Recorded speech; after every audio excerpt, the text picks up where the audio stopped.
नमस्कार, मैं हूं आपके साथ मयंक। आज 26 तारीख है। देखिए, आज यौम आशूरा है, यानी मुहर्रम का 10वां दिन। और आज ही के दिन शहादत हुई थी इमाम हुसैन की। अब इस मौके पर पूरे मिडिल ईस्ट से जितने देश हैं, ईरान से लेके जितने अरब देश हैं, सब तरफ सिर्फ एक आवाज़ सुनाई दे रही है, वो है लब्बैक या हुसैन की। और ये नारा वो है जो इस समय ईरान से, तेहरान से सुनाई दे रहा है। इसके साथ ही पूरा तेहरान, पूरा ईरान एक मांग और कर रहा है, और वो मांग ये है कि खामेनेई साहब के हत्यारों से बदला लो, खामेनेई साहब के कातिलों को अभी सजा देना बाकी है।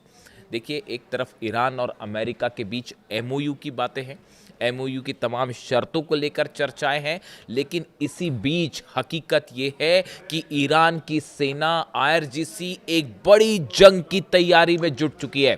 और कई बातें, कई डेवलपमेंट्स ऐसे सामने आए हैं जो इसे और इशारा कर रहे हैं कि ये जो एमओयू है ये ज़्यादा दिन नहीं टिकने वाला और ये टूट जाएगा। और पूरा ईरान एक साथ, आप देखिए जो तस्वीरें ईरान से सामने आ रही हैं, तेहरान से सामने आ रही हैं, लाखों करोड़ों लोग सड़कों पर हैं और वहाँ जो नारे लग रहे हैं, और हर शख्स के मन में अब भी ये बात है कि अली खामेनेई साहब के कातिलों से बदला लो। ये मांग तेहरान से उठ रही है, वहाँ की जनता से उठ रही है। देखिए, इसके बीच हॉर्मूज को लेकर बड़ा डेवलपमेंट सामने आया है, और हॉर्मूज को लेकर एक बड़ी साजिश का खुलासा भी हुआ है। देखिए, ईरान की सेना की तरफ से, खास तौर पर आईआरजीसी की तरफ से ये बयान दिया गया है कि हॉर्मूज में अगर कोई भी नया रूट बनाने की कोशिश की गई तो ये ईरान की सेना को कतई मंजूर नहीं होगा, और अगर किसी रूट से, वहां से नए रूट को फॉलो करके जहाज गुजरने की कोशिश करते हैं तो उन्हें निशाना बनाया जाएगा। ईरान ने साफ कर दिया है कि हॉर्मूज से वही जहाज गुजरेंगे जो ईरान की सेना के संपर्क में है, ईरान की सेना को जिनकी जानकारी है और जिनको गुजरने की इजाज़त ईरान की नौसेना देगी, सिर्फ वही जहाज वहां से निकलेंगे। अब देखिए, अचानक ईरान और अमेरिका के बीच हॉर्मूज को लेकर यह तनाव देखने को क्यों मिल रहा है? जो खबरें हैं उसके मुताबिक कुछ अरब देशों के साथ मिलकर अमेरिका एक नई कोशिश में जुटा हुआ है कि किसी तरह से हॉर्मूज में ईरान को बाईपास करते हुए एक नया रूट बनाया जाए जिससे वहां से जहाज गुजर सके। इस तरह की कोशिश हो रही है। इसको लेकर कई देशों की तरफ से बयान भी आए, और इसी वजह से नाराज है ईरान की सेना।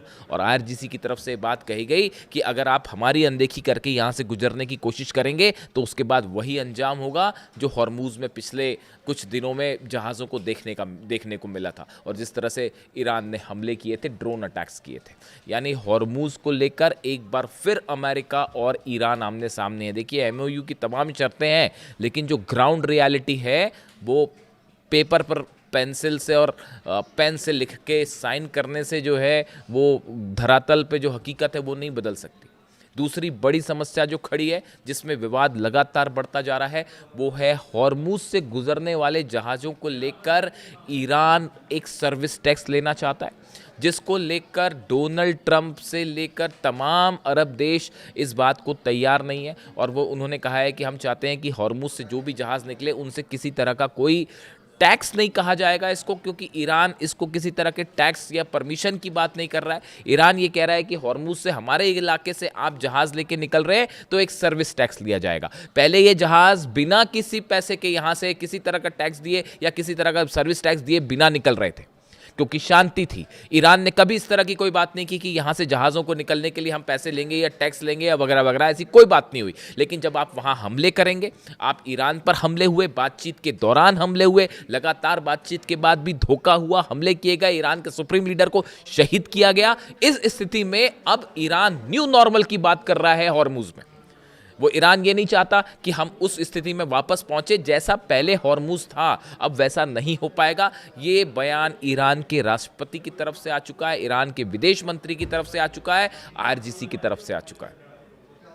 कि अगर आप ये सोचते हैं कि हॉर्मुज़ पहले की तरह से अब खुल जाएगा तो ये मुश्किल है। और इसी को लेकर ईरान और ओमान के कई अधिकारियों के बीच में बड़ी बैठकें भी हुई है, जिसमें एक प्लान भी तैयार किया गया कि आने वाले समय में किस तरह से हॉर्मुज़ में एक प्रकार का सर्विस टैक्स वसूला जाएगा और वहाँ क्या व्यवस्था होगी। और इसी बात को लेकर मार्को रूबियो के बयान, अमेरिका के विदेश मंत्री का बयान और ईरान के विदेश मंत्री के बयान अलग अलग हैं और दोनों में तकरार देखने को मिल रही है। और यही हाल डोनाल्ड ट्रंप का भी है। डोनाल्ड ट्रंप की तरफ से भी बयान आया कि किसी तरह का सर्विस टैक्स मंजूर नहीं होगा और हॉर्मुज़ पूरी तरह से खुला रहना चाहिए, वरना ये शर्तों का उल्लंघन होगा, एमओयू का उल्लंघन होगा।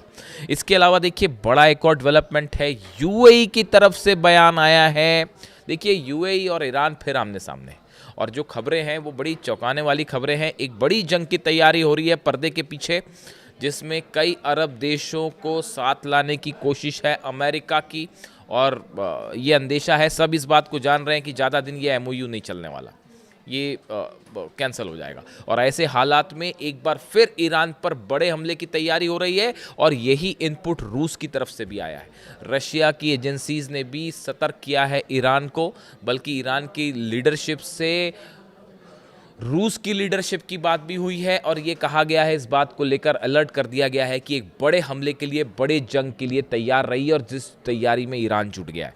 देखिए यूएई की तरफ से ये बयान आया है कि हॉर्मुज़ में किसी तरह का कोई टैक्स जो है वो मंजूर नहीं होगा, यहाँ तक कि मिडिल ईस्ट में अगर ईरान की लीडरशिप हो जाती है अब, हालांकि ऐसा कोई दावा नहीं किया ईरान ने, लेकिन ये सब देख रहे हैं कि अब अरब देशों में जो नया बॉस है, कल मैंने इस पे वीडियो भी बनाया था और यही शब्द का इस्तेमाल किया था, बॉस। और वो बॉस जो है वो ईरान बन चुका है, और ये बात हर कोई समझ रहा है कि चाहे जंग हो, चाहे हथियार हो, चाहे निगोसिएशंस हो, हर चीज़ में ईरान भारी पड़ रहा है। अमेरिका पे भारी पड़ रहा है, अरब देशों की तो बात ही छोड़ दीजिए आप। ऐसे में यूएई का कहना है कि हमको ये जो नया एक समीकरण बनता दिख रहा है मिडिल ईस्ट में, ये हमें मंजूर नहीं है। ये बात कही है यूएई की तरफ से कही गई है। देखिए यूएई के जो प्रेसिडेंट हैं, उनके सलाहकार हैं अनवर गर्गाश। ये वो शख्स हैं जो बेहद करीबी माने जाते हैं, और इनकी सलाह यूएई के जो राजनेता है और लीडरशिप है वो फॉलो करती है। ऐसे में इनकी तरफ से ये बयान आया है कि मिडिल ईस्ट में कोई नया लीडर हम बर्दाश्त नहीं करेंगे। यानी मिडिल ईस्ट में जो एक पावर चेंज है, पावर शिफ्ट है, ये असल में हो चुका है। ये जंग के पहले जो हालात थे वो पूरी तरह से बदल चुके हैं, और अब जो न्यू नॉर्मल है ईरान उस पर अड़िग हो गया। यानी निगोसिएशन ईरान अपने दम पे कर रहा है, अपनी शर्तों पर कर रहा है, जंग अपनी शर्तों पर लड़ी, अपने हिसाब से हमले किए, अपने हिसाब से उसने तय किया कि कहाँ हमले होने। पूरे अरब देशों पर एक साथ हमले, अमेरिका पे हमले, इजराइल पर हमले। आप गिनती लगा लीजिए कितने देश हैं, वो मिल के भी ईरान का कुछ ना बिगाड़ पाए। ऐसे सूरत में अब ये हॉर्मुज़ को लेकर नया विवाद खड़ा हो गया। इसके साथ ही आप देखिए मिसाइल्स को लेकर ज़बरदस्त चर्चा है डिफेंस सर्कल में। पहले देखिए जो एमओयू साइन हुआ है, इसकी 14 शर्तें मैं तो रट चुका हूँ उसको, एक एक चीज़, और मैंने हर एंगल पर उस पर विचार करके देख लिया। उसमें कहीं पे भी ये शर्त नहीं है कि ईरान की मिसाइल्स प्रोग्राम पर कोई बात होगी।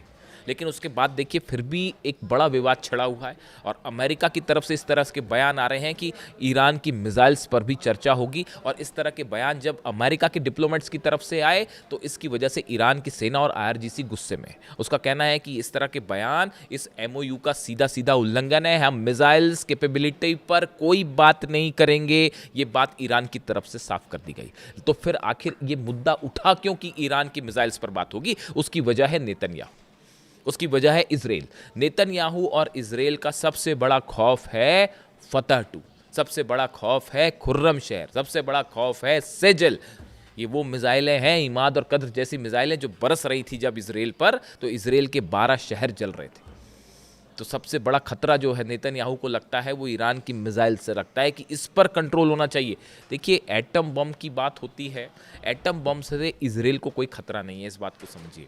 ईरान का ये एक बहुत बड़ा प्लॉट है, साजिश है, ईरान पे हमले करने का एक बड़ा बहाना है।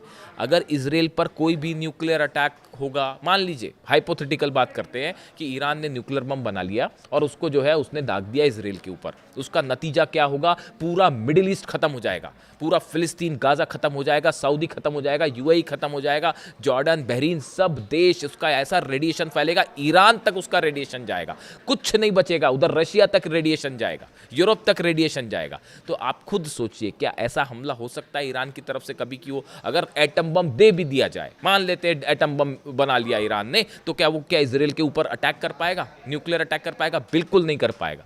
इसलिए असली खतरा नेतन्याहू को लगता है ईरान की मिसाइल से, और ये जो MOU साइन हुआ है इसमें मिसाइल का जिक्र ही नहीं है। इसीलिए खौफ खा रहे हैं नेतन्याहू और इजराइल के तमाम डिफेंस एक्सपर्ट। किसी तरह से ईरान की मिसाइल्स पर रोक लगानी है, और वो इस पर बात करने के लिए ईरान तैयार ही नहीं है। ये एक इजराइल और ईरान के बीच मुख्य मुद्दा है विवाद का। इसके अलावा आप यूरेनियम की बात करें, देखिए अमेरिका का मुख्य कंसर्न है कि किसी तरह से न्यूक्लियर पावर बनने से रोका जाए, क्योंकि मुख्य उसको इस बात का डर है कि न्यूक्लियर बम बन जाता है तो फिर खतरा जो है वो अमेरिका पर हो जाएगा। तो अमेरिका का फोकस है न्यूक्लियर और यूरेनियम, नेतन्याहू का फोकस है मिसाइल्स। देखिए ये एक ऐसा, दोनों के बीच में ये जो अंतर है ये MOU में भी रिफ्लेक्ट हो रहा है, और यही बड़ी वजह है विवाद की। अब देखिए यूरेनियम को लेकर जो दावे अमेरिका की तरफ से हो रहे हैं, इसको लेकर भी ईरान की सेना गुस्से में है। मैं ईरान की लीडरशिप की बात नहीं कर रहा हूँ, मैं ईरान की सेना की बात कर रहा हूँ, क्योंकि ऑन ग्राउंड जो असली डील है वो अहमद वाहिदी साहब कर रहे हैं, ईरान की सेना और IRGC के प्रमुख कर रहे हैं। IRGC के जो चीफ है अहमद वाहिदी साहब, उनकी तरफ से ये बात साफ कह दी गई है कि ये जो बार बार यूरेनियम को लेकर, जब अभी यूरेनियम पर कोई बात ही नहीं हुई है, 60 दिन पे अभी कोई टेक्निकल बातचीत ही नहीं हुई है, तो अमेरिका की तरफ से ये बयान आना कि IAEA के इंस्पेक्टर्स वहाँ जाएंगे, IAEA के चीफ की तरफ से रफल ग्रासी की तरफ से ये बयान आना कि हम आज नहीं तो कल हम ईरान चले ही जाएंगे और वहाँ पर जो है इस्फहान से और फोरदोर से और नतांज में जाके इंस्पेक्शन भी कर लेंगे और यूरेनियम भी निकाल लेंगे। यानी ये ऐसी बातें हैं जिसकी वजह से ईरान की सेना गुस्से में है कि ये इसको फिर वो धोखा मान के चल रही है। इसी तरह आप देख लीजिए कंपनसेशन को लेकर भी बड़ी हैरान करने वाली बातें हैं। जो ईरान में जो नुकसान हुआ, इसके बदले जो वादे हुए हैं, चाहे वो $300 बिलियन, $300 बिलियन वाले हों, देखिए ये जो कंपनसेशन को लेकर तमाम बातें हैं, जो ईरान में नुकसान हुआ इसको लेकर जो $300 बिलियन देने की बात हुई, इसको लेकर भी एक बड़ा संशय खड़ा हुआ है कि क्या अमेरिका ये पैसा देने को तैयार है। अमेरिका के जो डोनाल्ड ट्रंप की तरफ से जो बयान आया कि हम ये फंड रिलीज करेंगे लेकिन बदले में ईरान को अमेरिका से अनाज खरीदना होगा, ये इसको IRGC उसी तरह से रीड कर रही है कि ये अपनी शर्तों से मुकरने वाली बात है, अपनी शर्तों से पीछे हटने वाली बात है, और कुछ दिन का वक्त चाहिए डोनाल्ड ट्रंप को अमेरिका में मिड टर्म पोल्स के लिए, वर्ल्ड कप फुटबॉल खत्म होने के लिए। देखिए अब ऑयल प्राइसेस गिरने शुरू हो गए, पूरे दुनिया में हाहाकार मच गया था, ऑयल प्राइसेस हाई थे, हॉर्मूज से तेल नहीं निकल पा रहा था, लेकिन अब हॉर्मूज से ये तेल निकलना शुरू हुआ है तो इंटरनेशनल क्रूड प्राइसेस कंट्रोल में आए हैं। अर्थव्यवस्था दुनिया की थोड़ी सी बेहतरी की तरफ आगे बढ़ रही है, हालांकि इसका असर देखने में टाइम लगेगा, लेकिन क्या यही दांव था डोनाल्ड ट्रंप का कि पूरी दुनिया में अगर हाहाकार मच जाता, इकोनॉमी बैठ जाती दुनिया की, तो चुनाव हार जाते Donald Trump, mid term polls America का? क्या उसको मैनेज करने के लिए ये डील का खेल खेला जा रहा है? ईरान इस बात को अच्छी तरह से समझ रहा है, और यही इनपुट KGB की तरफ से आया है, रूस की खुफिया एजेंसी की तरफ से भी आया है, और चाइना की तरफ से भी ऐसे इनपुट मिले हैं ईरान को कि आने वाले वक्त में पिछली बार से ज़्यादा बड़ा अटैक हो सकता है, और इसके लिए एक बड़ी लॉबी भी शुरू हो चुकी है अरब देशों को अपने साथ लाने के लिए। और यही वजह है कि ईरान की सेना गुस्से में है, हॉर्मूज में मामला बेहद तनावपूर्ण सिचुएशन में है, दोनों फोर्सेस अब भी आमने सामने खड़ी है, मिसाइल्स को लेकर बयानबाजी हो रही है, यूरेनियम पर किसी तरह की सहमति बनना मुश्किल हो रहा है, और जो $300 अरब है इसको लेकर पर्दे के पीछे तमाम खेल जारी है।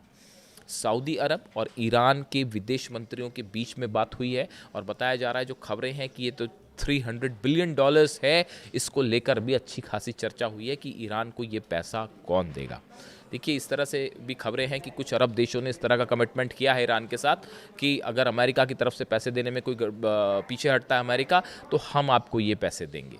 इस तरह के कमिटमेंट हुए हैं। इसको लेकर मैं अलग से पूरा डिटेल में वीडियो करूंगा कि आखिर अरब देश ईरान की इस जंग को लेकर क्या रुख रख रहे हैं। लेकिन फ़िलहाल हालात ये हैं कि मुहर्रम के 10वें दिन ईरान की सेना बड़ी जंग की तैयारी में जुटी हुई है, और इस बात को माना जा रहा है कि ज़्यादा दिन वक्त अब नहीं है और जंग होनी तय है। और इसी बीच जैसा मैंने आपको बताया, तेहरान से आम जनता की यही मांग है, एक तो लब्बैक या हुसैन के नारे लग रहे हैं, और दूसरी मांग ये है कि खामेनेई साहब के कातिलों से बदला अभी बाकी है। वीडियो कैसा लगा कमेंट करके ज़रूर बताएं। Thank you so much.